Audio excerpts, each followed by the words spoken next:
මූලිකවම කියන්න ඕනේ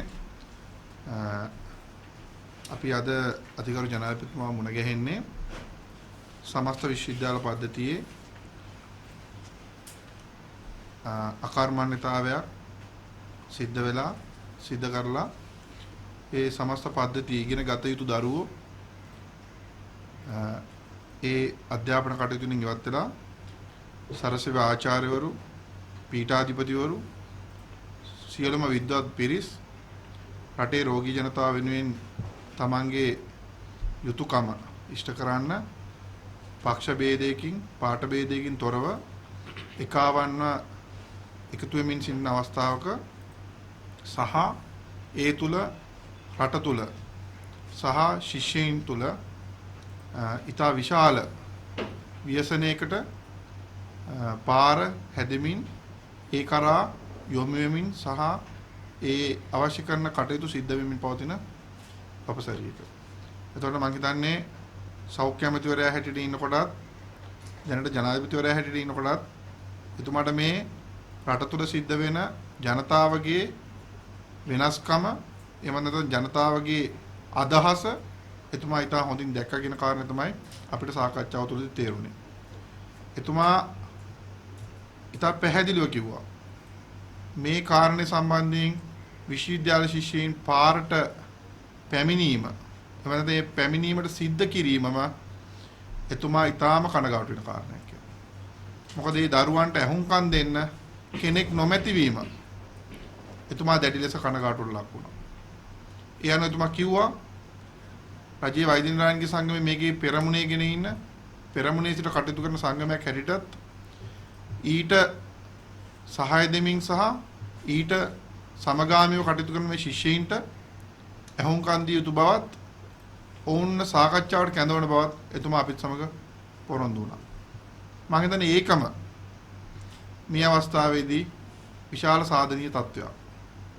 ඒ වගේම එතුමා ඊට පැහැදිලිව කිව්වා අපේ සභාපති විශේෂඥ වෛද්‍ය අනුරුද්ධපාදිනේ මහත්මයා දීර්ඝ කරුණු පැහැදිලි කිරීමක් කරා. අපි එහිදී පෙන්වලා දුන්නා මේ හිටපු උසස් අධ්‍යාපන ඇමති එස්.වී. දිසානායක දැන් ඉන්න උසස් අධ්‍යාපන ඇමතිවරයා සහ දැනට ඉන්න සෞඛ්‍ය ඇමතිවරයා කියන කාණ්ඩ තුන එකම අරමුණක් වෙනුවෙන් එහෙම නැත්නම් සයිටම් කියන මේ උපාධි කඩේ වෙනුවෙන් නිර්ලජ්ජිතව පෙනී ඉන්නවා කියන කාරණය. ඒ සඳහා දින රහිත ගැසට් නිවේදන නිකුත් කරමින් ඒ සඳහා පුවත්පත් නිවේදන නිකුත් කරමින් තමන්ගේ නිර්ලජ්ජිතභාවය ලොවට ප්‍රදර්ශනය කරමින් ඉන්නවා කියන කාරණේ අපි එතුමාට පෙන්වලා දුන්නා. එතුමා ඉතා සාවධානව මේ කරුණ අහගෙන හිටියා. අපි පෙන්වලා දුන්නා රටේ සෞඛ්‍ය අමාත්‍යවරයා හැටියට තමන්ට දෙන වගකීම අමතක කරලා රටේ උසස් අධ්‍යාපන අමාත්‍යවරයා හැටියට තමන්ට දෙන වගකීම අමතක කරලා මේ කටයුතු කරගෙන යාම රටක රජයේ අනාගතයට හොඳ නැහැ කියන කාරණේ. ඒ වගේම අපි පෙන්වලා දුන්නා මේ ඓතිහාසික නඩු තීන්දුවෙන් ඉතා පැහැදිලිව මේ සෞඛ්‍ය අමාත්‍යවරයාගේ සහ හිටපු උසස් අධ්‍යාපන අමාත්‍යවරයාගේ සහ ඉන්නා උසස් අධ්‍යාපන අමාත්‍යවරයා තමන්ගේ වගකීම් ඉෂ්ට කළා නැහැ කියන කාරණය ඉතා පැහැදිලි වෙන බව. මේ කාරණා මත පදනම් වෙලා අපි යෝජනා මාලාව සහිත අපේ ලියවිලි බාර දුන්නා. ඒදී සෞඛ්‍ය අමාත්‍යතුමා හැටියට එතුමා එදා දරපු ස්ථාවරය අද දරන බවට තමයි අපිට පැහැදිලි වුණේ.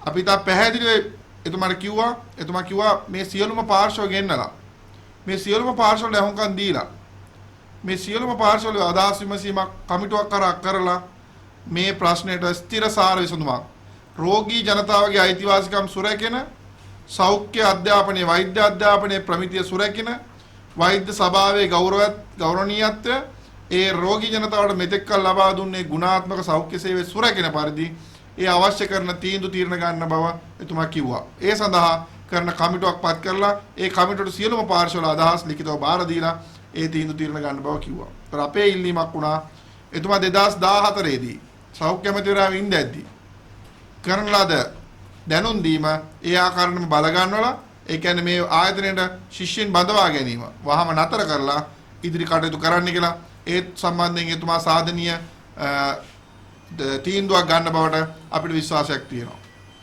මේ අනුව තමයි අද පැවතුණු සාකච්ඡාවේදී අපි පැහැදිලි කරා මේ කාරණය තවත් ඉදිරියට ඇදී යෑමෙන් සමස්ත අධ්‍යාපන ක්ෂේත්‍රය, සමස්ත සෞඛ්‍ය අඩපණවීමේ දැඩි අවධානමක් තියෙනවා. ඒ සඳහා අවශ්‍ය කරන පාර්ශවයන් දිගින් දිගටම ඒක රාශී වෙමින් ඉන්නවා.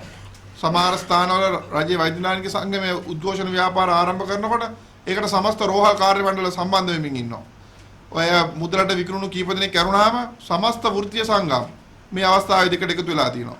ඒ නිසා සමහර අවස්ථාවලදී එකකට එකගේ නොහැකි දේශපාලන මතිමතාන්තර දරන වෘත්තීය සංගම් වශයෙන් විවිධ මතිමතාන්තර දරන පිරිස් එකට එකතු වෙමින් ඉන්නවා. මම හිතන්නේ මේදී සියලුම පාර්ශවයන්ට අහුම්කම් දීමට එතුමා ගත තීරණ ඉතාමත් අගය කළ යුතු කාරණයක්. ඒ වගේම එතුමාගේ අපි බලාපොරොත්තු වෙනවා එතුමා 2014 සෞඛ්‍ය අමාත්‍යවරයා ඉඳද්දී මේ රෝගී ජනතාවගේ අයිතිවාසිකම් සුරකින්න ගත්තා වගේම තීන්දුව తీරන මේ අවස්ථාවෙත් ගනී කියලා ඒ සම්බන්ධයෙන් සාධනීය සාකච්ඡාවක් අද පැවතුණා. ඒක ඉතාම ධනාත්මක සාකච්ඡාවක් කියලා අපි දකින්නේ. ඒ වගේම මේදී අපි බලාපොරොත්තු වෙනවා ඉදිරි ක්‍රියාමාර්ගات රජයේ වෛද්‍ය නිලධාරීන්ගේ සංගමයේ උවමනාවටවත් සහිතම ආයතනයේ උවමනාවටවත් නෙමෙයි රෝගී ජනතාව වෙනුවෙන් සෞඛ්‍ය අමාත්‍යවරයා උසස් අධ්‍යාපන අමාත්‍යවරයා සහ අනෙකුත් පාර්ශ්ව ගත යුතු තීන්දුව తీරන මේ වෙනකොට නොගෙන తీරන නිසා ඒ වෙනුවට වෛද්‍ය සභාවට ප්‍රමිතියක් නැහැ කියන තත්ත්වයට පත් වෙච්ච සෞඛ්‍ය අමාත්‍යවරයෙක් ඉන්න රටක ඒ සම්බන්ධයෙන් හිටපු සෞඛ්‍ය අමාත්‍යවරයා හැටියටත් ඒ කාලේ ඉඳන්ම කිසිදු තර්ජනයකට බිය නොවි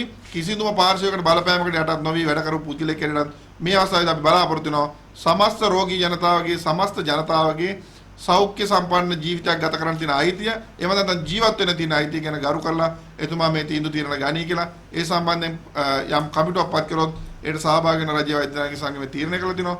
ඒ අනුව අපි බලාපොරොත්තු වෙනවා ඉදිරියේදී මේ සම්බන්ධයෙන් මේ ගැටලු වල ස්ථිරසාර විසඳුමක් ලැබෙයි කියලා.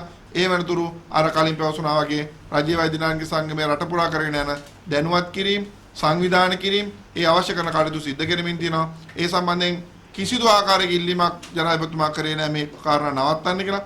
එතුමා දාන්න මේ කමිටුවක් පත් කරලා ඒ ස්ථිරසාර විසඳුමක් දෙනතුරු සියලුම පාර්ශවයන් තම තමන්ගේ කටයුතු කරගෙන යනවා කියලා. එතකොට ඒ අවස්ථාවවලදී ගත යුතු තීන්දුව తీරනත් සමග රජයේ වෛද්‍ය නිලධාරීන්ගේ සංගමය එදාට පවතින වාතාවරණය මත තීන්දුව తీරන අරගෙන ඉදිරියට යන සූදානමින් ඉන්නවා. බොහොම ස්තුතියි.